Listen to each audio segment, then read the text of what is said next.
Then they saw the police officer. As a legion of patrol cars lit the night sky blue and Fort Pierce Police Sergeant Brian McNaught pumped at Seymour's chest in a futile attempt at CPR. Seymour's friends spilled out of the house screaming, "You killed our boy," they yelled, not knowing what else to do. "You killed our boy." The cops told them to go back inside. "Shut the fuck up," one officer bellowed, according to one of Seymour's friends. Eventually, they relented and huddled inside crying. Seymour was pronounced dead there in his best friend's backyard. He was 21 years old, a Sunday school leader and former football star at Fort Pierce Central High. "Somebody you could be proud of," says Elijah Smith, his grandfather. The paramedics recorded his time of death as 12:07 a.m., 12 minutes after he'd been pulled over for allegedly speeding. He was unarmed. The police shot him in the back as he ran for the house. Almost 2 years later, Seymour's family and friends still don't understand why the cops gunned him down, or why the two, McNaught and Officer Ralph Keith Holmes, were cleared of wrongdoing by a grand jury. Authorities said that Seymour clipped one of the cops when he tried to drive off and that he was shot after the other officer mistook the young man's cell phone for a gun. Yet the cops' missteps that night were so egregious that their own chief fired them for creating a dangerous situation that led them to use deadly force. Seymour's death came a year after a police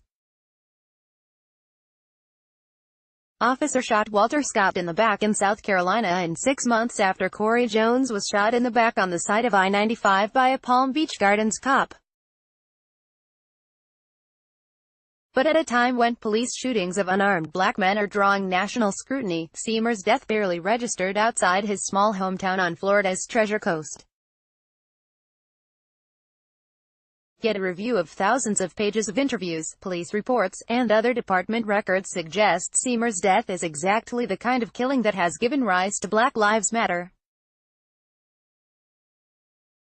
The office's accounts of what happened that night are marked with so many inconsistencies and conflicting statements that even the prosecutor who concluded the shooting was legally justified was troubled. And one of the cops had killed another motorist 4 years before Seymour's death. Now Seymour's family members are fighting for justice in a new lawsuit in Miami's federal courthouse, where their attorneys argue that, faced with two aggressive cops who had already broken multiple rules, Seymour believed his only option was to run. "When you think about this case, it was just a routine traffic stop, a young man with no criminal record, nothing whatsoever, driving a car, just speeding," says Lorenzo Williams, the family's lawyer. The question is, how does something like this escalate into the young man losing his life being shot in the back, when he was never in possession of any weapons or firearms whatsoever, the morning before DeMarcus Seymour died?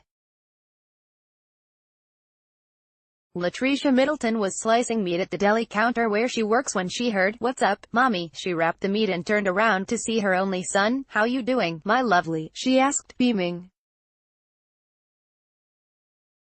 DeMarcus introduced his mother to his girlfriend, Jonay Hunter.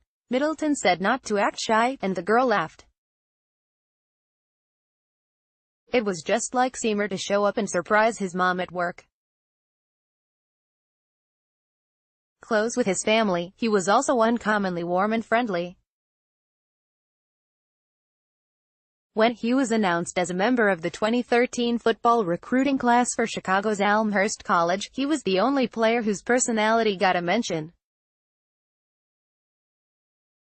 Alongside comments that Seymour ran the show as quarterback and had a great touch on his passes, a news release quoted Coach Joe Adams as calling Seymour's personality infectious. After the shooting, baffled community members struggled to square Seymour's violent death with his kind demeanor. They brought it up again and again in interviews with investigators. "He was the nicest person I ever met," Hunter told officials with the Street. Lucey County Sheriff's Office. Besides my mother, DeMarcus Cornelius Seymour was born September 19, 1994, in Tampa, the second of 3 children for Middleton. She and his father, Bunesh Seymour, split within 2 weeks of DeMarcus' birth. The elder Seymour was extradited to Haiti after serving time on drug charges but kept in touch with his son, Middleton told investigators. From the time he was a toddler, DeMarcus was raised by his maternal grandparents in Fort Pierce, a city of 45,000 that saw its glory days in the 20s as a stop on Henry Flagler's railroad. Nicknamed Sunrise City, it's known now for a revived Main Street and as the burial place of author Zora Neale Hurston. The town has long been racially diverse, but also segregated. In 1970, almost 17 years after the Brown v. Board of Education ruling, the court ordered desegregation of Fort Pierce Central High, sparked cross-burnings, student walkouts, and a near riot that prompted police to declare a state of emergency. He was the nicest person I ever met, Hunter told officials, besides my mother. Facebook, Twitter, more shares even today. Most of the city's black residents live on the north side of town, where Seymour grew up. His grandparents raised him in a pink house across from Hip Park, providing the kind of stability that his mother, who served time in prison in the 90s, could not. Yet she remained important in his life. His grandfather, Cleon Middleton, was a respected teacher and principal whose 2002 death made the front page of the Fort Pierce newspaper's local section. He and wife Cleo were active at First Bethel Baptist Church.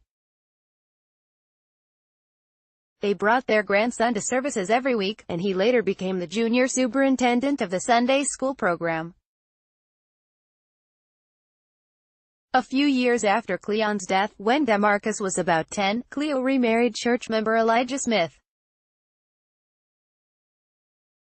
He saw DeMarcus as a son and called him a model young man. He was just the kind of person that you would love to brag on, he says.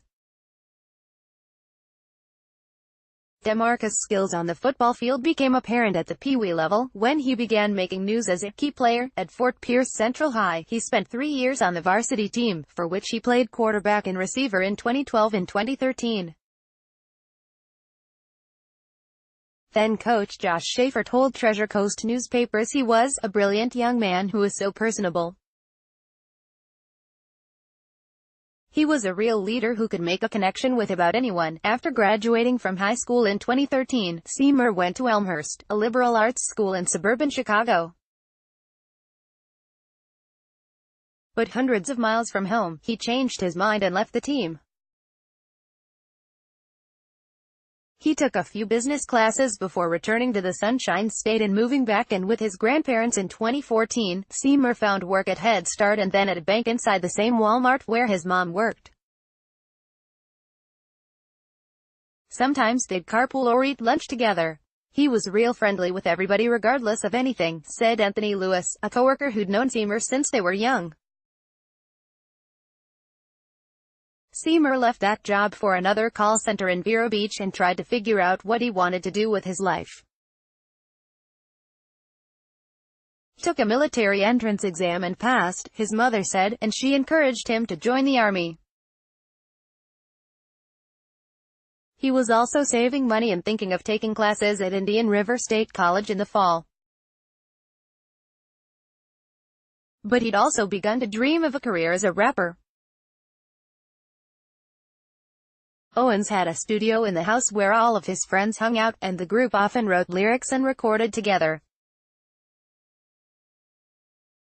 In a photo for one CD, Seymour wore a grill and held a .22 caliber pistol, but his older sister Bianca Beau, who called her brother and his friends all sweethearts, told investigators it was a fake picture made in Photoshop. "I used to tell my brother all the time, stop flexing," she said.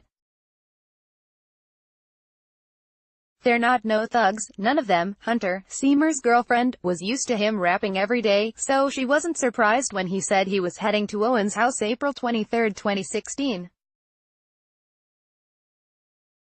The couple had spent much of the day together, with Seymour taking Hunter to Walmart to meet his mother. He stopped at his grandparents' place and told his grandma he'd see her the next day at church, and then drove Hunter to her apartment in Vero Beach and asked if she'd take him to church in the morning. After they said goodnight, Seymour made the half-hour trip south to his friend's house on North 19th Street. At 11:49 p.m., he texted Owens to tell him he was almost there, but he would never make it inside. Illustration by Joseph Laney. When Seymour's Chrysler 200 zoomed down Avenue G minutes before midnight, Officer Holmes was in his patrol car, parked with its headlights off, on North 23rd Street. A former Marine Corps sergeant in his 12th year with the Fort Pierce Police Department, he was nearing the end of an 11.5-hour shift. He'd gotten in trouble a few times during his tenure.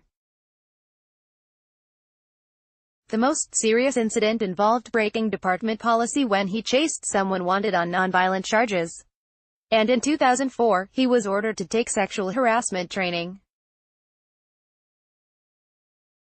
It's not clear why his personnel file isn't detailed the complaint, and a department spokesperson declined to comment. Holmes had also received praise, including a 2015 Governor's Medal of Heroism for rescuing teenage swimmers stranded on the Fort Pierce Beach jetty. But he also won plaudits for a deadly incident. In 2012, Holmes was among the officers chasing 47-year-old John Donald Osgen Jr.'s Ford F-150 after he was reportedly seen dealing drugs. As the truck sped toward a group of cops, Holmes fired multiple shots, killing Osgen. Police later said Osgen had told his passenger he didn't want to go back to prison, where he had served 5 years for assaulting a cop. But it turned out the drug deal was for a Viagra pill, according to a Tampa Bay Times database of officer-involved shootings. Holmes was later cleared by a grand jury, and his supervisor nominated him for an award. The night of April 23, 2016, Holmes had made a couple of arrests before parking on Avenue G, where he rolled down his windows to listen for gunfire, which had recently been a problem in the area. But tonight, Holmes and his partner would be the only ones firing shots. Here's how the two cops later described what happened that night to the Street. Lucey County Sheriff's Office and county prosecutors, who conducted parallel investigations into the shooting. Holmes saw Seymour's maroon Chrysler pass at what he estimated was about 45 miles per hour, 20 over the limit. When he pulled the car over, he saw it rocking and thought the driver was hiding something. And then, he said, Seymour was slow to hand over his license. I was very suspicious, Holmes later told investigators. The routine stop went completely off the rails after Seymour gave Holmes his license. The cop told Seymour he smelled marijuana and saw flakes on the dashboard. That's when McNaught, an Air Force veteran with 12 virtually unblemished years on the police force, walked up to the passenger side and, though he didn't smell pot, tried to open the door to peek inside. I knew either we were gonna arrest this guy or we were gonna detain him, McNaught later said. Holmes had already decided he would arrest Seymour for misdemeanor marijuana possession and ordered him out of the car. Seymour refused, so Holmes reached through the window, unlocked the door, opened it, and tried to pull him out. Just then, McNaught said he saw Seymour's hand moving toward the gear shift. Worried he might be hit by the fleeing car, he jumped into the passenger seat. Amid that chaos, Seymour hit the gas, and McNaught said the young man punched him and tried to push him out of the car. Meanwhile, Holmes said he was clipped by the driver's side door and fell to the ground.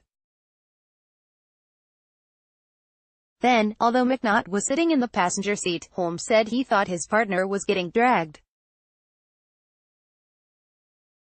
So Holmes decided to open fire. I draw my weapon and I fire what I thought was 2 rounds where I thought the defendant's head and neck were gonna be, to stop the vehicle, Holmes said. Now I'm thinking, I just shot someone that didn't have a gun. Facebook, Twitter. More shares inside the car. McNutt heard the gunshots and assumed Seymour was shooting. He couldn't believe his partner would be so reckless to fire at the car with him inside. At this point I'm freaking out, the sergeant said. It's oh shit now. He yelled at Seymour to stop the car and then fired his taser at him. The car skidded to a stop 600 feet from where it had originally pulled over. Seymour leapt out and ran. McNutt gave chase while pulling out his gun. As he crossed toward his friend's house, Seymour turned and raised his arms in a way not typical for someone running away from the police, McNutt said. The cop saw something, white and black, in his hands. I thought, this is it. I'm not going to see my wife, I'm not going to see my kids anymore, he said. He began firing. Only after rounding the house and coming face to face with a dying Seymour did McNutt realize the young man had been holding only a cell phone. Now I'm thinking, okay, this guy just had a cell phone, he said, struggling to speak. And it started not freaking me out, but I started getting a little upset because now I'm thinking, I just shot someone that didn't have a gun. Shortly after midnight, Seymour's mom raced toward North 19th Street, where a crowd was already forming, after hearing her son had been shot. But authorities wouldn't let her near DeMarcus. His body had become evidence and had to be preserved. I wanted to hold him, Middleton later told investigators. Blood and all, she stayed at the scene until 4 in the morning. Even if she couldn't touch her child, she didn't want to leave him there alone. So she waited until she saw his body loaded into a van and driven away. Days later, she returned and lowered her face to the grassy spot where he had fallen. The ground still smelled like blood. Seymour's family asked his friends to wear black shirts and red bow ties to the funeral. Walker decided he couldn't bear to go. I feel it's so sad because I lost a friend, he said, and he ain't did nothing wrong. Hunter kept texting Seymour's phone to tell him she missed him. Outrage built swiftly in the community. There was a protest at the police department and a call for peace and patience from local religious leaders. Fort Pierce Commissioner Reggie Sessions called an emergency meeting to demand that the Department of Justice lead an investigation. The meeting was standing room only. I just couldn't understand why he was shot like that, Sessions says. His motion failed, but the other commissioners changed their minds days later amid growing anger from locals. The DOJ promised to review the results of the local probe for civil rights violations. But Sessions' push didn't come without local backlash. Sheriff Ken Mascara sent a letter blasting him for comments and actions that divide us at this most difficult and trying time, and Fort Pierce Police Chief Diane Hobley Burney might have gone even further. She was suspended in July 2016 after commissioners were told she had ordered a criminal investigation into Sessions, in what the commissioner believed was retaliation. For 4 months, investigators from the sheriff's and state attorney's offices compiled evidence, which they presented to a grand jury from August 30 through September 2, 2016. Jurors heard testimony from 28 witnesses, including Holmes and McNutt. And on September 20, they reached a decision: the cops wouldn't be indicted. The jurors had accepted the office's accounts and decided Seymour had given the 2 cops reasonable belief that their lives were in danger. Chief Assistant State Attorney Tom Bakadal said the jury had made the right call. The shooting was lawful but awful, he said, and an unmitigated tragedy, but Bakadal said he'd have to prove McNaught didn't think Seymour had a gun before firing to get a conviction. He added Seymour wasn't blameless. All he had to do was step out of the car, and Mr. Seymour would be here with us today. Middleton left the courthouse in tears. Sessions was shocked. Reading the grand jury report, he thought the office's actions were grossly negligent enough to warrant criminal consequences. Smith, Seymour's grandfather, believed the case should have gone to public trial instead of a secretive grand jury. But he wasn't surprised by the result. When they interviewed us, to me they was trying to put DeMarcus on trial, he says. For me, it was like they were trying to find a way out, trying to find out that he was a bad fellow, that it was justifiable that they did what they did. McNaught and Holmes weren't totally in the clear. Fort Pierce police officials ruled the two had broken multiple policies before killing Seymour. In May 2017, Chief Hobley Burney fired both men and laid out a series of tactical errors they'd made. Neither asked Seymour to turn off his car. McNaught put his own safety in jeopardy by opening the passenger door and sticking his head inside. Holmes fired his weapon at a fleeing car, endangering the life of Sergeant McNaught, Mr. Seymour, and our community. Holmes ignored orders to have his malfunctioning dash cam repaired. Overall, the chief said, their actions were needlessly aggressive. They could have simply let Seymour go that night. From our investigation, it is clear that Officer Holmes had obtained Mr. Seymour's driver's license, Hobley Burney said. At that point, it was not necessary to pursue the vehicle. He could have later arrested Mr. Seymour for the charges of marijuana possession. Illustration by Joseph Laney. The jury's findings relied in large part on McNaught's and Holmes' statements on what led up to Seymour's shooting. But a review of documents compiled during the investigation reveals some striking contradictions in their official story. In the hours after the shooting, McNaught and Holmes gave details that later changed and clashed with what cops on the scene described.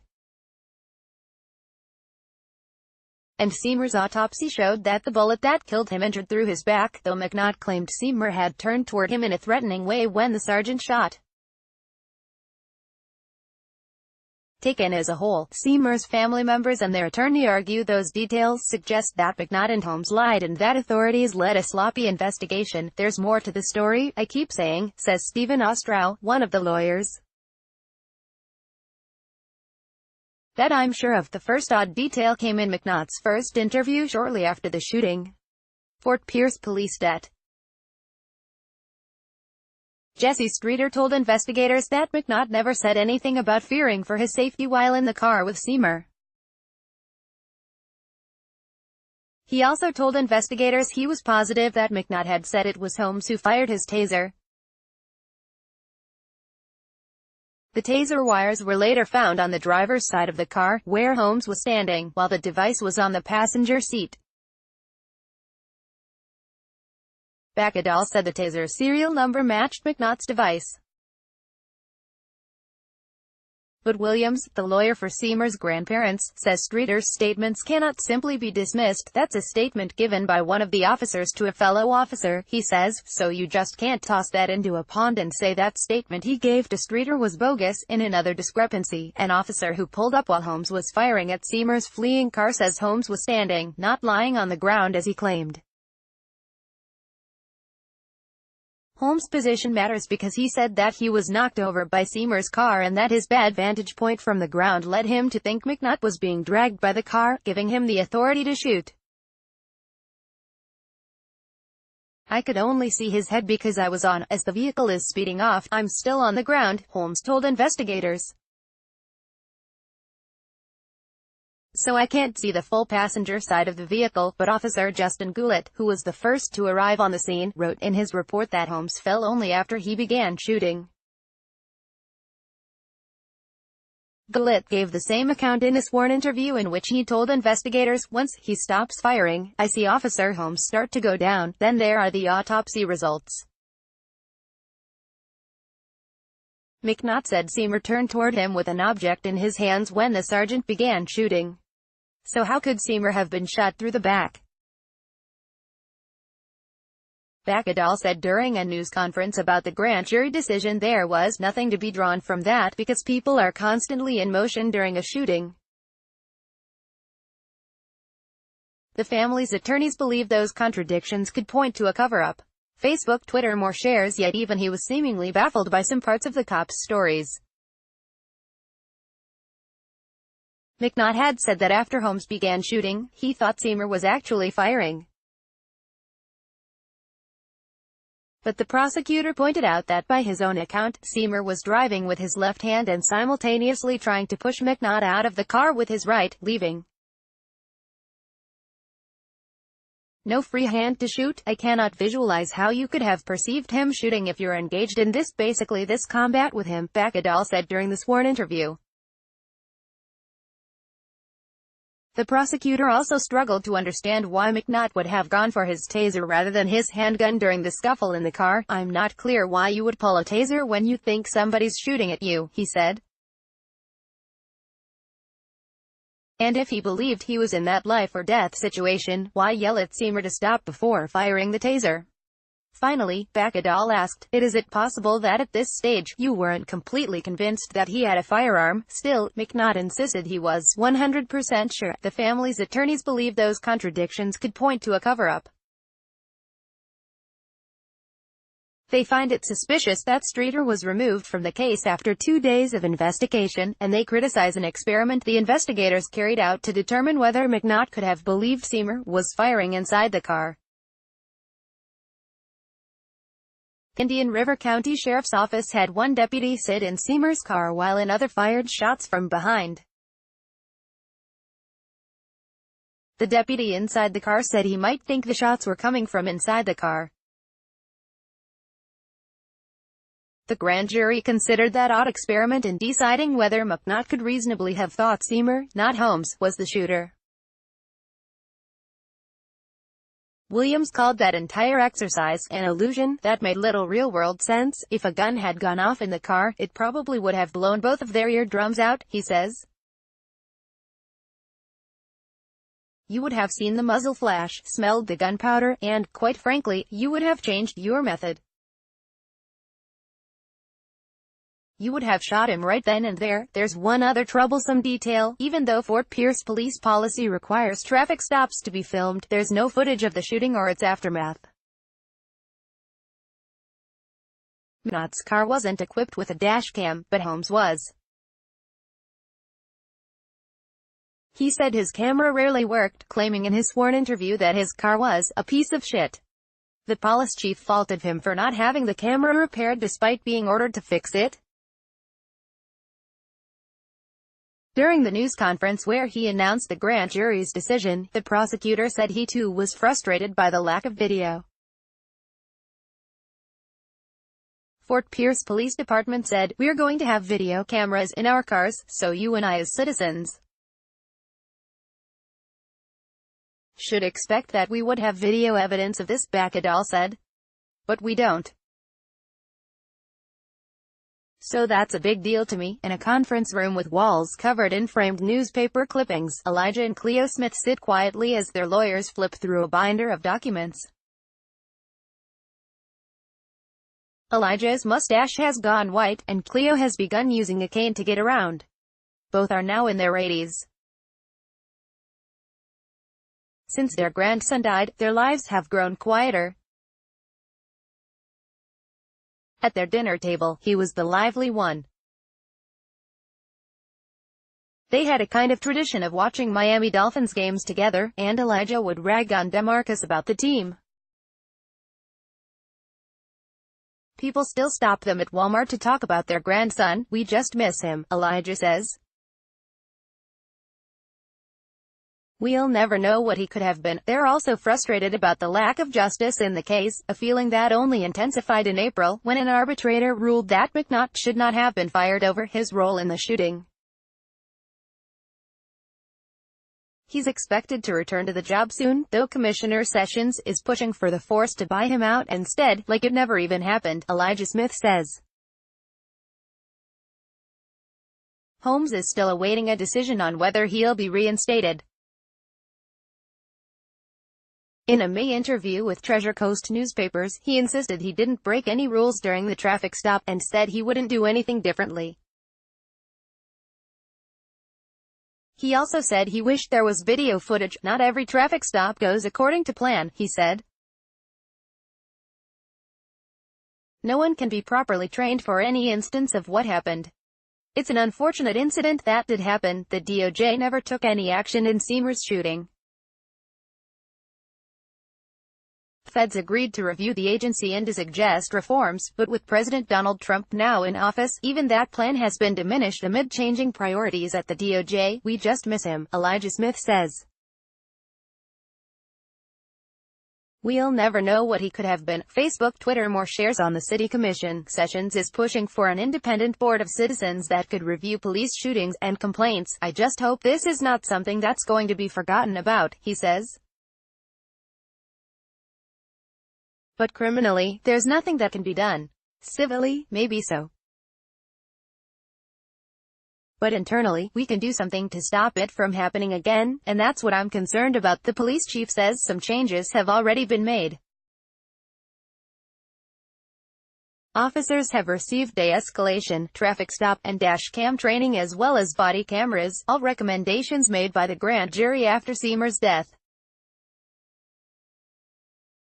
"The tragic situation on April 23 is embedded. It is a part of this department and the department's history," the chief told WPBF-TV. "We've learned and we've trained our officers in response to this situation to do everything in our power to assure a tragic situation like that would never occur again, but those reforms are small comfort to Seymour's family." In Miami's federal courthouse, they plan to argue that Seymour ran from the two cops that night only because their needlessly aggressive actions made him fear for his life. "The facts show he was gunned down despite posing no threat as he ran away," they say.